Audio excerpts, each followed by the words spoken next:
सांची, उसका ब्याह उसके घर वालों ने एक बूढ़े से कर दिया। उसके तो जवान बच्चे भी हैं। हाँ, ये तो मैंने भी सुना है और पूरे गांव में ये बात फैल गई है कि उसने अपने पति को मुंह भी नहीं लगाया, बल्कि उसका चक्कर अपने पति के जवान बेटे से ही चल गया। तौबा तौबा, कैसे कैसे दिन आ गए। आज की औरतें तो अपनी औलाद भी नहीं देखती। खैर, हमें क्या। अच्छी गांव की सबसे सुंदर लड़की थी। उसके परिवार में सिर्फ वो और उसकी माँ जानवी रहते थे। घर के हालात खराब थे, कोई कमाने वाला नहीं था। सांची थोड़ी बहुत सिलाई करके घर चलाने लायक कमा लेती थी। इसी सब के चलते जानवी हमेशा चिंता में रहती थी। माँ, तू ऐसे चिंता में क्यों रहती है सदा? चिंता करने से तेरी तबीयत भी खराब हो जाती है। हमारे पास तो दवाई के लिए पैसे भी नहीं होते, फिर तू इतना क्यों सोचती है? इसलिए तो इतना सोचती हूँ बेटी, हमारे सर पे कोई नहीं है जो हमारा खर्चा उठा सके, हमारे बारे में सोच सके। माँ, मैं हूँ तो मैं करती हूँ ना काम, जितना भी मुझसे होता है। थोड़ी बहुत सिलाई करके घर में खाना पकाने लायक मैं कमा लेती हूँ। सिर्फ खाने से जीवन नहीं कटेगा बिटिया। तेरे से छोटी गांव की सारी लड़कियों की शादी हो चुकी है, एक तू ही है जो अभी तक कुंवारी बैठी है। हमारे पास तुझे देने को कुछ नहीं है, इसलिए कोई तेरे इतने सुंदर होने के बावजूद भी तुझसे ब्याह नहीं करता। बस यही चिंता मुझे खाए जा रही है। ब्याह भी हो जाएगा माँ, इतना मत सोचा कर। भगवान ने मेरे लिए भी किसी को तो बनाया ही होगा ना। हाँ बेटिया, सही बोल रही है। बस मेरी ये चिंता और मिट जाए। मिट जाएगी माँ, चल अब सो जा, रात बहुत हो गई है। ये चिंता तो सांची को भी थी। हर कोई उसे कुंवारेपन का ताना देता था। शादी न होने पर उसे रोजाना लोगों के ताने सुनने पड़ते थे। राशन लाने बाजार जा रही थी, तभी मोहल्ले के कुछ लड़कों ने उसे घेर लिया। अरे सांची, तुम्हारी शादी तो कहीं होती नहीं, हमसे ही दोस्ती कर लो दिल बहलाने के लिए। सही तो कह रही है, तुमको सिलाई करके पैसा कमाने की भी जरूरत नहीं पड़ेगी, खर्चा भी तुम्हारा हम उठा लेंगे। अब पड़ोसी है, इतना हक तो बनता ही है हमारा। हाँ हाँ, एक मौका तो देकर देखो। अरे तुम्हारी सारी चिंताएं मिटा देंगे और तुम्हारी माँ की भी। जरा सी देर में पूरा मोहल्ला इकट्ठा हो जाता है। ये सब देखकर सांची काफी घबरा जाती है। देखो, मुझे जाने दो, मेरी माँ मेरा इंतजार कर रही होगी। भगवान के लिए मुझ पे दया करो, ऐसा क्यों कर रहे हो? ये सब देख मोहल्ले की औरतें सांची को बात बनाते हुए कहती हैं, अरे अबला नारी बनने का ड्रामा क्यों कर रही है? जब तेरी माँ तेरा ब्याह नहीं करती तो ये लड़के तो तुझे छेड़ेंगे ही ना, इसमें इनकी क्या गलती है? सही कहा बहन जी, अपनी सुंदरता का फायदा उठाती है ये सांची, ऐसे सज धज के बाहर निकलती है, लड़के तो पागल होंगे ही। और नहीं तो ना इसे शर्म है ना इसकी माँ को, तभी तो इसकी माँ इसकी कमाई खाती है, इसलिए इसकी शादी भी नहीं करती, उल्टा बाजार भी इसी को भेजती है। सही कहा, अगर इसे बाहर नहीं भेजेगी तो लड़के लट्टू कैसे होंगे? तौबा तौबा, पूरे मोहल्ले का नाम खराब कर दिया है इन माँ बेटियों ने। ये सुनकर सांची रोने लगती है। वो लड़के उस पर हंस रहे थे और पूरे मोहल्ले की औरतें और आदमी उसे ही गलत बोल रहे थे। दूर खड़ी सांची की माँ ये सब देख रही थी। मेरी बेटी के साथ इतना सब कुछ हो रहा है, मैं अगर इन लोगों को चुप करने गई तब ये सांची का जीना और मुश्किल कर देंगे। नहीं, मैं अब ये सब और बर्दाश्त नहीं कर सकती, मुझे कुछ करना होगा। जानवी सीधा घर आ जाती है। जब सांची घर आई तो रोते हुए अपनी माँ को सब सच बता देती है। ये लोग ऐसा क्यों कर रहे हैं मेरे साथ माँ? क्या जिस लड़की की शादी नहीं होती उसका समाज में रहने का कोई अधिकार नहीं होता? ये दुनिया ऐसी ही है बिटिया, जितना कोई दबता है उसे उतना ही दबाया जाता है, और जिसके सर पे कोई नहीं होता उसका दुनिया ऐसा ही तमाशा बनाती है। मैंने देखा वो सब जो तेरे साथ हुआ, मैं वही थी बिटिया। माँ, अगर तू वहाँ थी तो मुझे बचाने क्यों नहीं आई? क्यों लोगों को कुछ नहीं कहा? क्योंकि मेरे बोलने से भी उनके मुंह बंद नहीं होते बिटिया, इसलिए अब मैंने सोच लिया है मुझे क्या करना है, तभी उन लोगों के मुंह बंद होंगे। मैं बाहर जा रही हूँ, थोड़ी देर में आ जाऊंगी। लेकिन माँ, तू कहाँ जा रही है और कैसे होंगे इनके मुंह बंद? वापस आकर बताऊंगी बिटिया, तू दरवाजा बंद कर लेना। जानवी सीधा घर से निकल जाती है। और सांची सोच में पड़ जाती है। उधर जानवी चलते हुए गांव के एक जमींदार सेठ तुलसीराम के घर जाती है और तुलसीराम के सामने अपने हाथ जोड़ लेती है। मदद कीजिए सेठ जी, बड़ी उम्मीद लेकर आई हूँ आपके पास। तुम यहाँ जानवी, कहो कैसी मदद चाहिए तुमको? आप मेरे पति के मित्र थे, आपने हमारी बहुत बार मदद की है। आप तो जानते ही हैं, सांची बिटिया का विवाह कहीं नहीं हो पा रहा है क्योंकि हमारे पास देने को धन नहीं है। तो क्या तुम मुझसे धन मांगने आई हो? नहीं सेठ जी, आपको याद है आपने कुछ समय पहले एक रिश्ता बताया था। मैं उसी घर में अपनी सांची का ब्याह करने को तैयार हूँ। आप एक बार उनसे बात कर लीजिए। लेकिन तुमने तो वो रिश्ता ठुकरा दिया था। अब ऐसा क्या हो गया जो वो रिश्ता करना चाहती हो? बहुत बड़ी मजबूरी है सेठ जी, भगवान के लिए मदद कीजिए। उन लोगों से बात कीजिए और बारात लाने को कहिए। जानवी सेठ तुलसीराम को मोहल्ले में हुई सारी बातें बता देती है। ये सब तो बहुत गलत हुआ सांची बिटिया के साथ, लेकिन क्या तुमने उस रिश्ते के बारे में सांची बिटिया को बताया है? क्या वो तैयार है इस रिश्ते के लिए? ऐसा तो नहीं कि वो रिश्ते को मना कर दे, नहीं तो मेरी बेइज्जती हो जाएगी। नहीं सेठ जी, सांची को मनाने की जिम्मेदारी मेरी है। आपकी इज्जत को आज भी नहीं आएगी, आप बेफिक्र रहिए। फिर ठीक है, आज से ठीक 6 दिन बाद बारात आ जाएगी। बस तुम सांची बिटिया को तैयार रखना। आपका बहुत बहुत धन्यवाद सेठ जी, आपकी वजह से मेरी सबसे बड़ी चिंता दूर हो जाएगी। मैं चलती हूँ, बहुत सारी तैयारियाँ करनी है। जानवी घर आ जाती है। उसे इतना खुश देखकर सांची पूछती है, तू आ गई माँ? मैं कब से तेरा इंतजार कर रही थी। वैसे तू इतनी खुश क्यों है माँ? ऐसा भी क्या हो गया?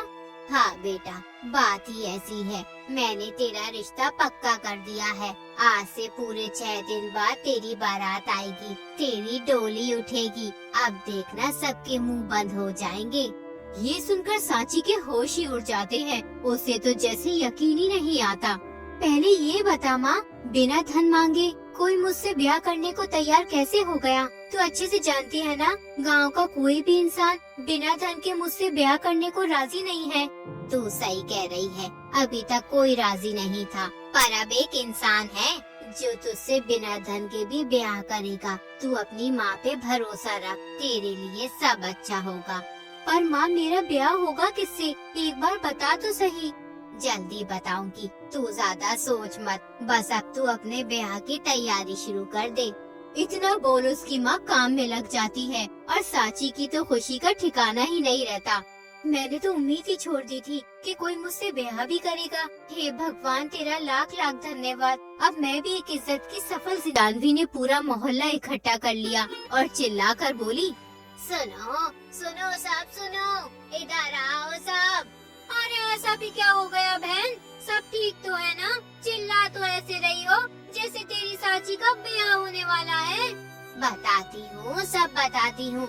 जिसने कल मेरी बेटी को जलील किया, उन सब के लिए ये करारा जवाब है कि आज से 5 दिन बाद मेरी बिटिया सांची का ब्याह है। इसलिए आप सब जरूर आना ताकि आप सबके मुंह बंद हो सके। ये सब सुनकर तो पूरा मोहल्ला हैरान ही रह गया। ये कैसे संभव है? सांची से कौन शादी करेगा? हाँ, ये तो एक तरह का चमत्कार ही हो गया। ब्याह में जाकर देखना तो पड़ेगा कि आखिर कौन सांची से ब्याह करने को तैयार हो गया, वो भी बिना धन के। पूरा मोहल्ला हैरान। सांची ने अपनी माँ से पूछा, कल मेरा ब्याह है माँ, अब तो बता दे मेरा ब्याह होगा किससे? ठीक है बताती हूँ, पर तुझे ये ब्याह करना ही होगा क्योंकि पूरे मोहल्ले में चिल्ला चिल्ला कर मैंने तेरे ब्याह के बारे में सीना ठोक कर बोला है। अगर ये विवाह नहीं हुआ तो मैं मर जाऊंगी, खुद ही जान ले लूंगी। तभी जानवी जो बताती है उसे सुनकर सांची के होश उड़ जाते हैं। उसे अपने कानों पर यकीन नहीं आता। इतना बड़ा धोखा माँ, मुझसे एक बार पूछा भी नहीं। ये तूने सही नहीं किया माँ, पर मैं ये ब्याह करूँगी, तेरी इज्जत पे आँच नहीं आने दूंगी। दुखी सांची हालातों से मजबूर होकर अगले दिन वो शादी कर लेती है। पूरा मोहल्ला उसके पति को देखने आया तो सब लोग सोच में पड़ जाते हैं। तो इससे हुआ है सांची का ब्याह। इसकी उम्र तो 45 साल है, ये तो बूढ़ा है। मैं भी तो सोचूं कि आखिर कौन तैयार हो गया बिना धन के ब्याह करने को।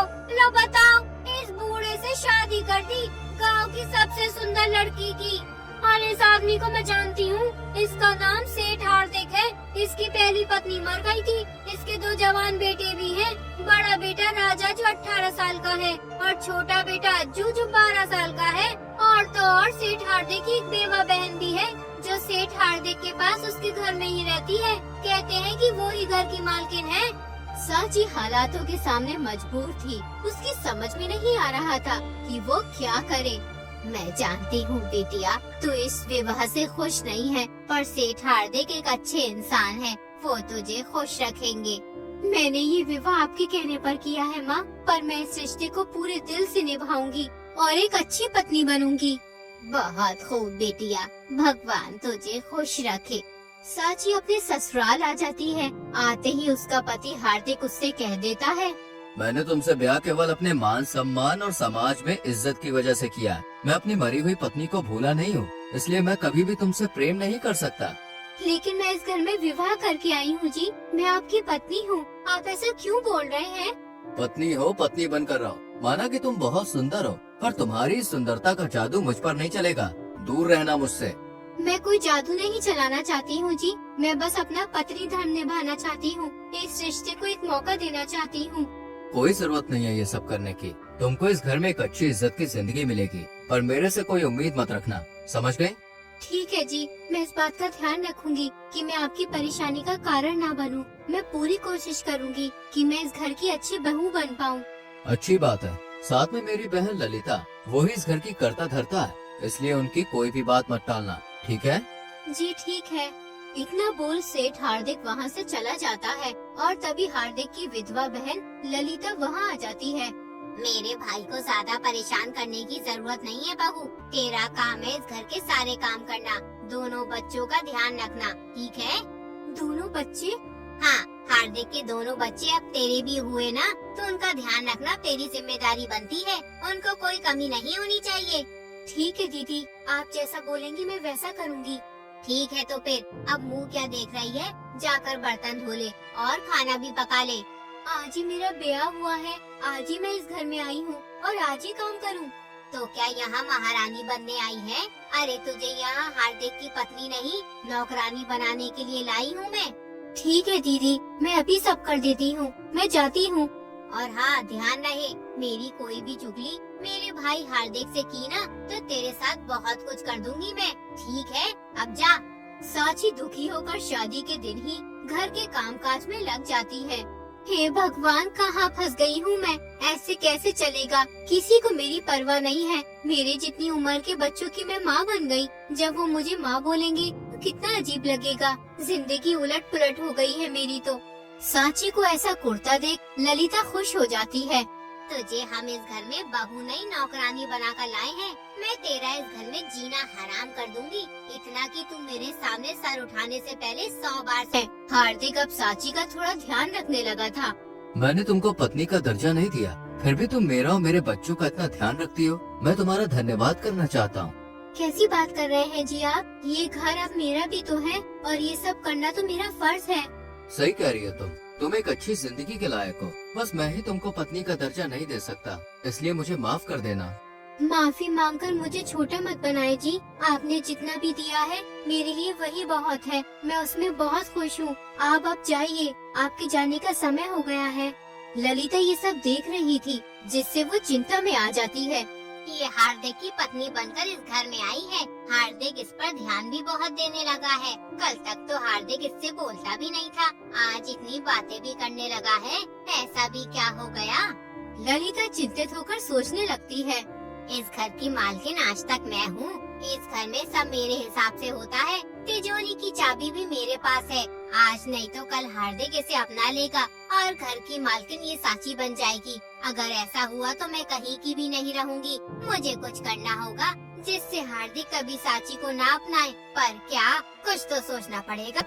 ललिता को कुछ समझ नहीं आता कि वो क्या करे। उस दिन साची घर का काम कर रही थी, तभी उसके पति का बड़ा बेटा राजा कहता है, आप अकेले घर का सारा काम करती रहती हो, कोई आपकी मदद भी नहीं करता। आप बहुत थक जाती होंगी ना? थक तो जाती हूँ, पर इस घर की बहू हूँ मैं, तो जिम्मेदारी तो निभानी ही पड़ेगी ना। आपको पता है, जब पिताजी की शादी की बात चली थी तो मैं चिंता में आ गया था कि पता नहीं कैसी औरत हमारे घर में आएगी, पर अब मैं बेफिक्र हूँ कि आप जैसी अच्छी लड़की मेरे पिता की जिंदगी में आई, जो सबका ख्याल रखती है। ये सुनकर साची खुश हो जाती है।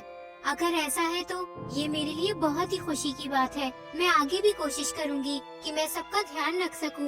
ये तो बहुत अच्छी बात है। चलिए मैं भी आपके काम में थोड़ी मदद कर देता हूँ। ठीक है। ललिता ने ऐसे राजा और साची को बात करते हुए देखा तो वो खुश हो जाती है। समझ गई अब मुझे क्या करना है। मुझे हार्दिक को ये सब बताना होगा। ललिता हार्दिक के पास जाकर कहती है, मेरे भाई हार्दिक, मुझे तुझसे जरूरी बात करनी है, वरना तो अनर्थ हो जाएगा। हाँ दीदी बोलिए, सब ठीक तो है ना? आप परेशान दिख रही हैं। तेरी पत्नी सही लड़की नहीं है। वो इस घर के लिए बिल्कुल सही नहीं है। वो घर का माहौल खराब कर रही है।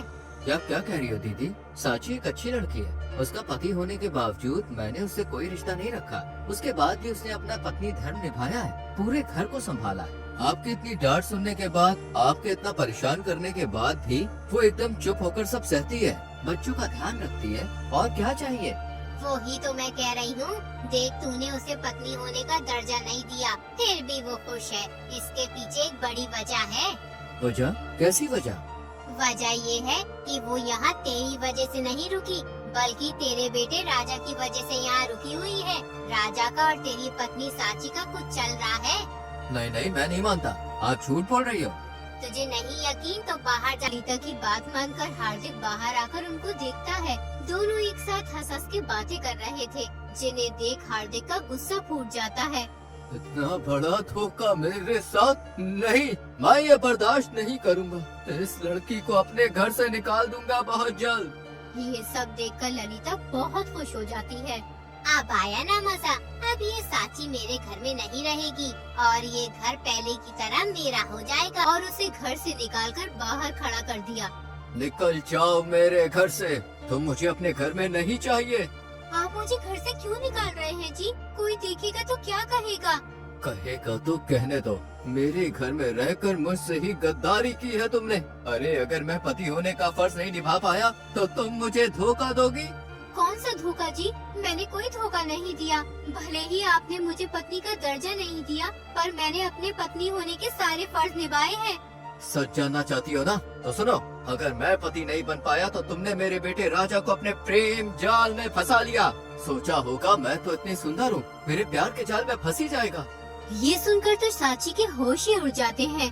ये आप क्या बोल रहे हो जी? भले ही राजा मेरी उम्र का है, पर रिश्ते में वो मेरा बेटा ही लगता है। उसके बारे में मैं ऐसा कुछ भी नहीं सोच सकती।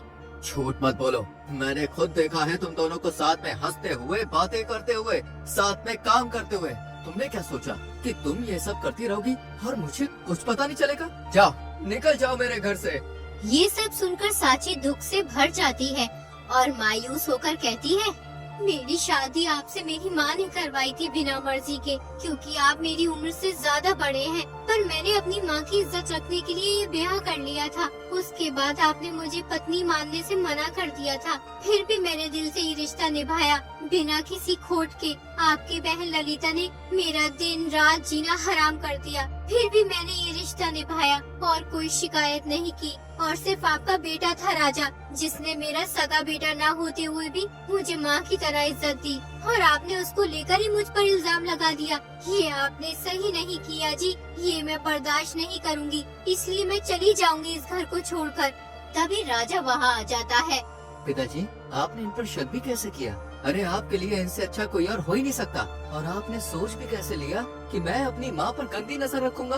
कैसे मानूं तुम दोनों की बात? और क्यों? पिताजी, मैंने सुना था बुआ को एक पड़ोसन से बात करते हुए उन्होंने ही आपको गलत फहमी में डाला है। ये सब उन्होंने माँ को घर से निकलवाने की ये साजिश रची है। ये सब सुनकर हार्दिक साची के सामने अपने हाथ जोड़ लेता है। मुझसे बहुत बड़ी गलती हो गई जो मैंने तुम पर शक किया। मैं समझ गया कि ये सब मेरी बहन ललिता ने किया ताकि वो इस घर में बनी रहे। अब मैं समझ गया हूँ, अपनी बहन की सारी चाल समझ गया हूँ। मुझे माफ कर दो और बस एक मौका दे दो। मैं एक अच्छा पति बनकर दिखाऊंगा और तुमको पत्नी होने का दर्जा भी दूंगा। आज से मेरे लिए तुम सबसे ऊपर हो। ये सुनकर साची भी खुश हो जाती है। अगर आपने दिल से माफी मांगी है तो मैं आपको ये मौका जरूर दूंगी। मैंने आपको माफ किया। उसके बाद सांची और हार्दिक एक प्यार भरी सुखद जिंदगी बिताने लगे। अब सांची की जिंदगी भी सुकून से भर गई थी।